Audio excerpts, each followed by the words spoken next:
प्रिय उपासक उपासिकाओं, कल हम चर्चा कर रहे थे कि जो धम्म की शिक्षाएं हैं, धम्म के सिद्धांत हैं, उनका व्यवहारिक पक्ष क्या है। किस प्रकार से हम धम्म के प्रभाव से, धम्म की शिक्षाओं से अपना कल्याण कर सकते हैं। तो कल मैंने धम्म का जो पहला आधार स्तंभ है कि जहां भी दो व्यक्ति मिलते हैं उनके बीच में एक संबंध का होना नितांत आवश्यक है, इस विषय पर चर्चा की थी। और आज मैं धम्म का जो दूसरा आधार स्तंभ है उस पर मैं चर्चा कर रहा हूं। दूसरा आधार स्तंभ क्या है कि संसार में दुख है और दुखी व्यक्ति को दुख मुक्ति के मार्ग पर चल करके सुख प्राप्ति के मार्ग पर पहुंचे, ये धम्म का दूसरा आधार स्तंभ है। अब दुख मुक्ति का जो मार्ग है वो क्या है,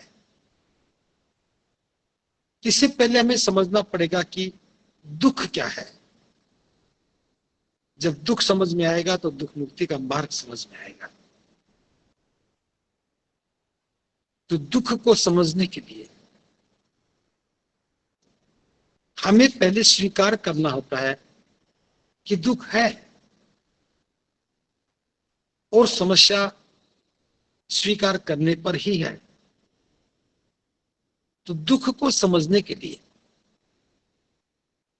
हमें महाकारुणिक बुद्ध के द्वारा प्रतिपादित चार श्रेष्ठ सत्य के सिद्धांत को समझना पड़ेगा,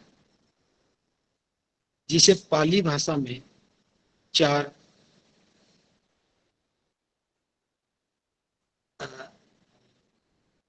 अर्य सच कहते हैं।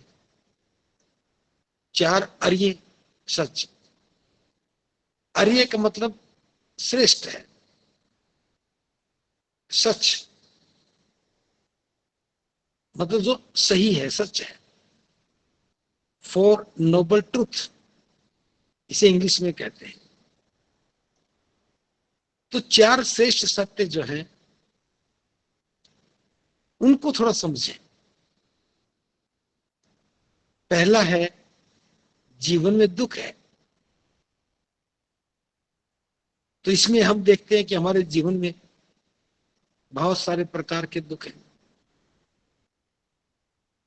बीमारी का कोई दुख है, बुढ़ापा भी एक दुख है।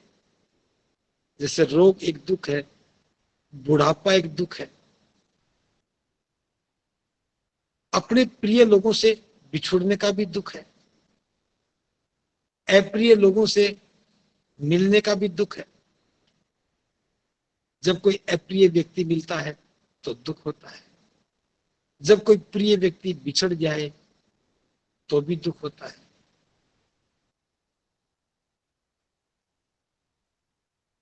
कोई हमारी इच्छा है और पूरी ना हो तो भी दुख है। हमारे पास कुछ महत्वपूर्ण है और वो खो जाए तो भी दुख है। किसी की संतान अवज्ञाकारी हो जाए तो भी दुख है। किसी को गरीबी का दुख है तो किसी को कोई शारीरिक दुख है। दुख अनेक प्रकार के हैं। तो ये जीवन की सच्चाई है। तथागत कहते हैं कि हमें इस सच्चाई को स्वीकार करना चाहिए कि जीवन में दुख है। जब हम जीवन के दुखों को स्वीकार करते हैं तब ही दुख समझ में आते हैं। जब दुखों की बात करते हैं, स्वीकार करने की बात करते हैं, तो दुख को समझने के लिए सबसे पहले हमें स्वीकार करना होगा, और स्वीकार करने के बाद जब हम दूसरे शेष सत्य की बात करें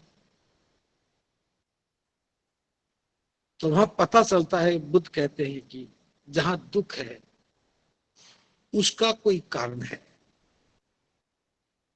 हम कारण की बात करते हैं, कारण क्या है?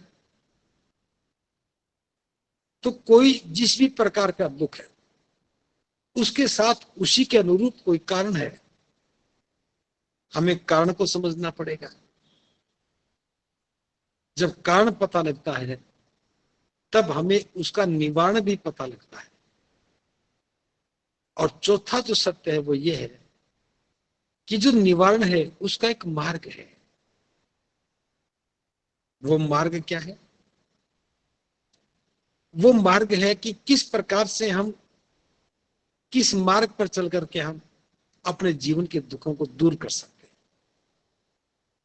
जैसे जब हम बात करते हैं दुख की, तो दुख के साथ कारण समझ में आता है, कारण के साथ निवारण। जैसे पहला दुख है, हमारे मन में जो धारणा बनी हुई है जिनसे हमें डरते हैं, तो वो मिथ्या दृष्टि है, वो अविद्या है। अविद्या का दुख है कि हम बहुत अच्छा करते हैं फिर भी बुरा हो जाता है। हम कभी भी बीमारी की कामना नहीं करते फिर बीमार हो जाते हैं। कोई व्यक्ति बूढ़ा होना नहीं चाहता लेकिन बूढ़ा हो जाता है। कोई व्यक्ति व्यसन पसंद नहीं करता फिर भी व्यसनों का शिकार हो जाता है। कोई व्यक्ति प्रियजनों से बिछुड़ना नहीं चाहता फिर भी बिछुड़ जाता है। तो ये सब चीजें जब दुख को हम देखते हैं तो उसका कारण पता लगता है कि जो दुख है इसके पीछे हमारी अविद्या है, हमारी अज्ञानता है। जो अविद्या है, जो अज्ञानता है, इसके पीछे क्या है? कोई कारण है। जैसे हमारे किसी के शत्रुता का व्यवहार हो गया, हम किसी को अपना शत्रु मानते हैं। अब उस शत्रुता का व्यवहार हमारे मन की ईर्ष्या के कारण हुआ है, गलत प्रतिस्पर्धा के कारण हुआ है। हम दूसरे का अहित करना चाहते हैं, इसलिए हमारे मन में ईर्ष्या का भाव पैदा हो गया। अब ईर्ष्या के भाव से शत्रुता बढ़ी, शत्रुता से दुख मिला। किसी के प्रति हमारे मन में चाहत है, मोह है, हम उसको पाना चाहते हैं, ये दुख है। हमारे मन में कुछ पाने की चाहत है, उसको पाने के लिए दिन रात परिश्रम करते हैं, भागते हैं, ये तृष्णा है।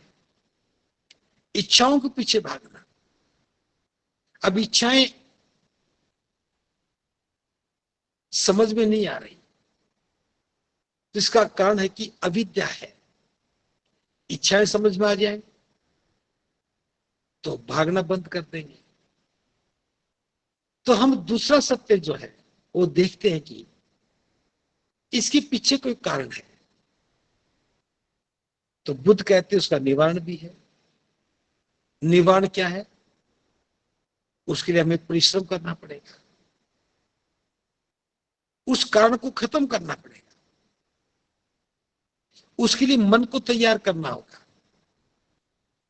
पता लग गया कि ये मेरी तृष्णा है, ये मेरे मन का लोभ है, ये मेरी ईर्ष्या है। तो निवारण क्या है? निवारण यही है कि मैं अपने लोभ का त्याग करूं, मैं अपनी तृष्णा से बाहर निकलूं, मैं इस सच्चाई को स्वीकार करूं। लेकिन लगता है कि बड़ा आसान नहीं है। तो बुद्ध कहते हैं इसके लिए एक मार्ग है। तो मार्ग कौन सा है जहां हमारे दुख दूर हो सकते हैं, जहां जीवन के सारी कठिनाइयां समाप्त हो सकती हैं? वो मार्ग है अष्टांगिक मार्ग।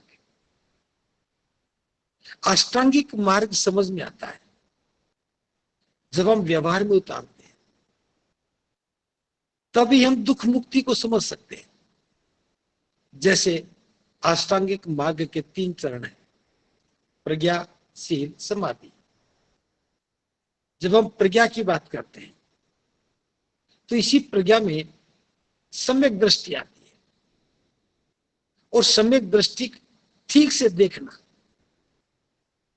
जब तक हम ठीक से देखते नहीं, ठीक से जानते नहीं, तब तक वो दुखदायी है।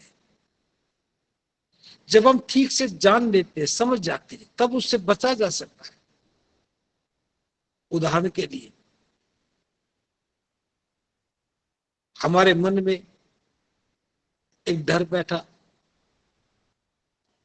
कि भूत प्रेत होते हैं। जब तक भूत को मान रहे थे, डर रहे थे, जब ये अविद्या खत्म हो गई, जान लिया कि भूत नहीं होते, तो डर खत्म हो गया। एक व्यक्ति भोग विलासी है, शराब पीता, नशा करता। जब तक होश में नहीं था वो नशा करता था, होश में आ गया, नशा छूट गया। छूट गया तो नशे से मुक्त हो गया। बिना जाने मुक्त नहीं हो सकता। तो अष्टांगिक मार्ग में जब हम प्रवेश करते हैं, प्रज्ञा की बात करते हैं, तो प्रज्ञा की बात में सम्यक दृष्टि की बात करते हैं, सम्यक दृष्टि बात करते हैं, तो हमें अविद्या समझ में आने लगती है। हमें अपने मन के लोभ समझ में आने लगते हैं, हमें अपने मन के द्वेष समझ में आने लगते हैं। कारण पता लग गया कि मेरी आसक्ति थी इस विषय वस्तु में, मेरे मन में लोभ था इस विषय वस्तु के बारे में। कहीं ईर्ष्या है तो कहीं आसक्ति है, कहीं तृष्णा है, इच्छा है। ये सब अविद्या है। तो प्रज्ञा में जब हम बात करते हैं, बुद्धि की निर्मलता की बात करते हैं, तो बुद्धि निर्मल तभी होती है जब हम अविद्या को तोड़े, अज्ञानता को खत्म करें। इस अविद्या और अज्ञानता से बाहर निकलते हैं, तब हमारी बुद्धि निर्मल होती है, और बुद्धि का निर्मल हो जाना ही प्रज्ञा है।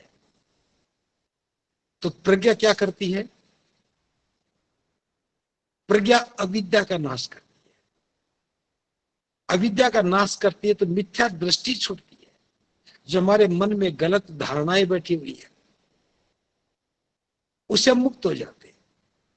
अविद्या से मुक्त होने का मतलब है भय से मुक्त हो जाना।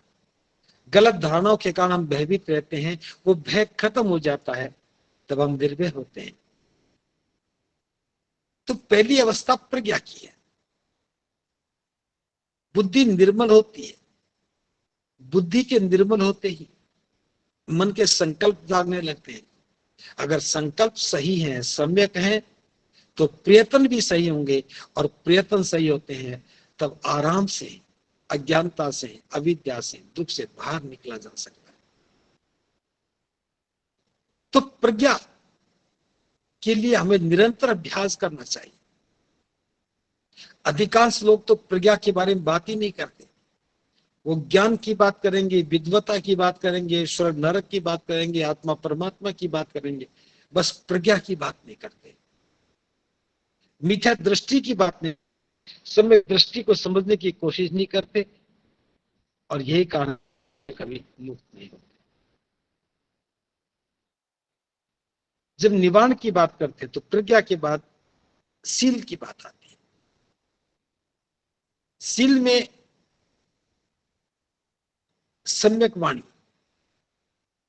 कल भी मैंने जिक्र किया था, वाणी की निर्मलता सुख की पहली आवश्यकता है, क्योंकि संबंध तो सुख मिलता है। इसलिए वाणी का अभ्यास, झूठ बोलने से बचना है, चुगली निंदा से बचना है, अनहुई बातों को कहने से बचना है, कठोर बोलने से बचना है। जब हम अपनी वाणी को संयत करते हैं, वाणी को निर्मल करते हैं, तो बहुत सारी समस्याएं स्वतः नष्ट होती हैं। जो संबंध बिगड़ रहे थे वे संबंध बनने लगते हैं, और संबंधों का बनना, अच्छे संबंधों का बनना सुखद अनुभूति देता है। शील में ही दूसरी बात सम्यक कर्मांत की है, सम्यक व्यवहार की बात। कर्मांत को ही व्यवहार कहते हैं, बिहेवियर। ये जो हमारा व्यवहार है, हमारे जो कर्म है, ये किससे बनते हैं? ये हमारे आचरण से बनते हैं, सदाचरण से बनते हैं।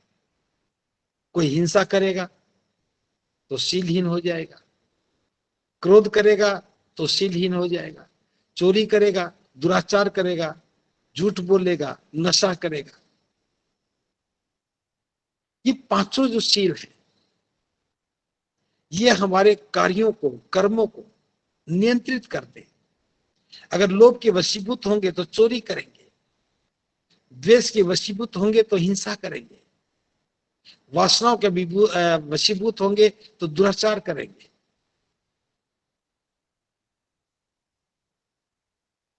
ईर्ष्या करेंगे तो कठोर बोलेंगे, निंदा करेंगे। व्यसनों से ग्रसित हो जाएंगे तो सजगता टूट जाएगी। तो शील, प्रज्ञा के बाद जो शील की बात आती है, तो शील, ये पांच शील जीवन के मापदंड को तय करते हैं, जीवन की निर्मलता को तय करते हैं, जीवन के सदाचरण को तय करते हैं। और सदाचरण सुख का आधार है, दुराचरण दुख का आधार है। शराब पी करके सुखी नहीं हुआ जा सकता, चोरी करके सुखी नहीं हुआ जा सकता, झूठ बोल करके सुखी नहीं रहा जा सकता,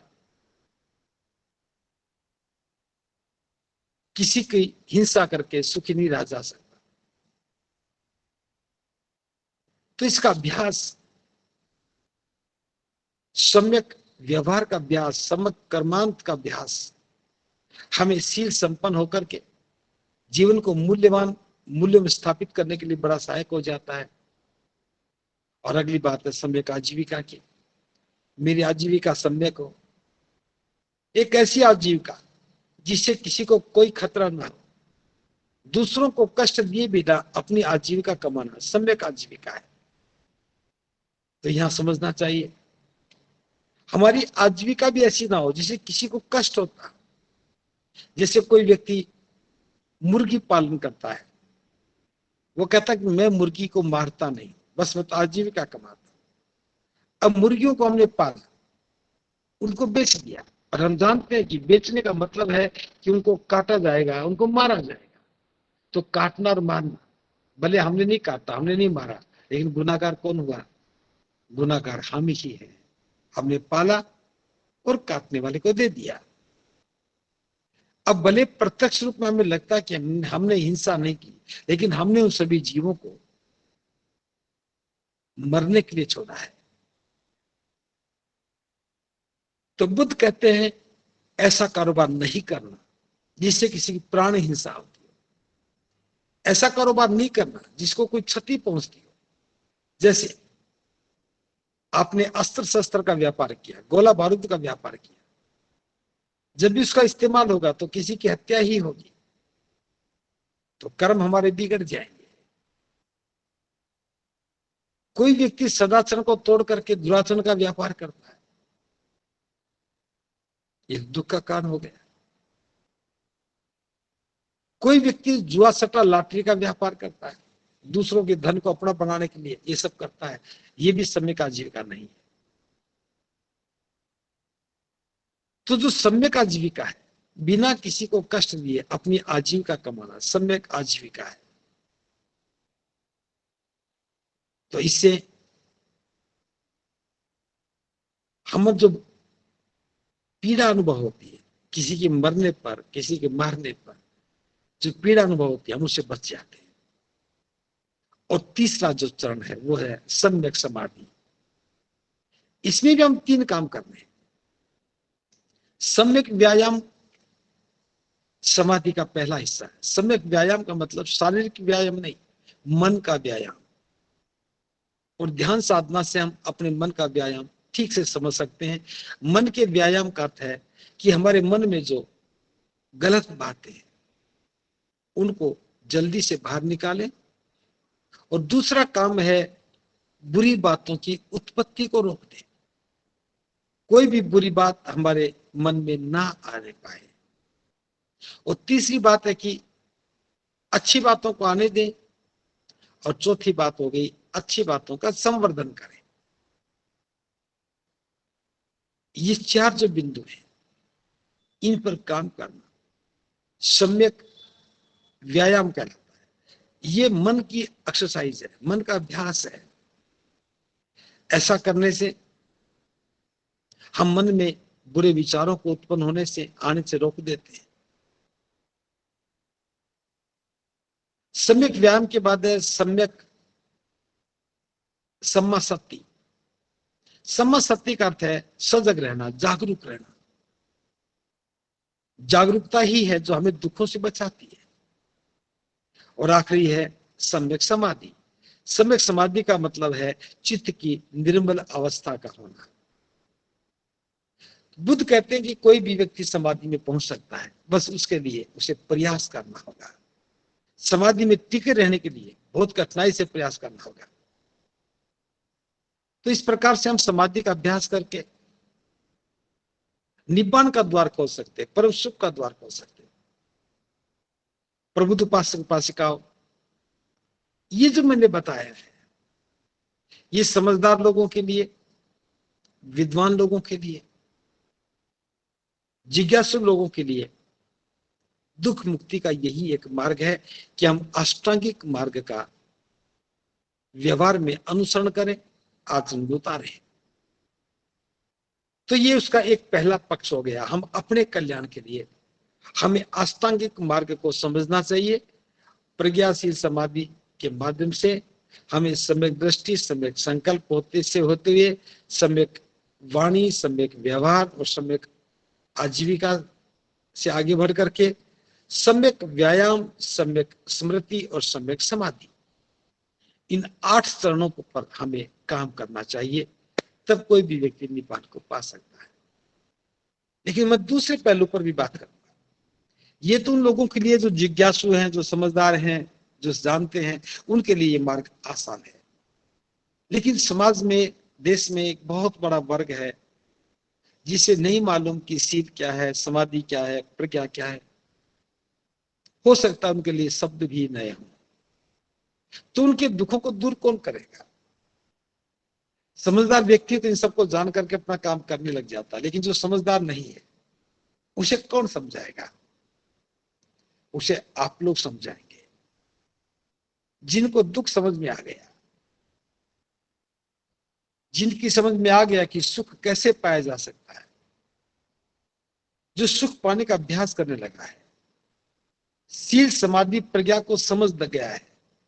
अब उसके मन में एक भाव जगना चाहिए कि मैं अपना कल्याण कर चुका हूं, अब मुझे औरों का कल्याण करना है।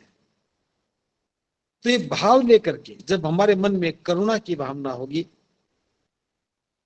तब ये भाव लेकर के हम उन लोगों के पास जाएं जो वास्तव में दुखी हैं, जिनकी आवश्यकताओं की पूर्ति नहीं हो पा रही है, जिनके पास सोचने समझने के लिए इच्छा शक्ति ही नहीं है।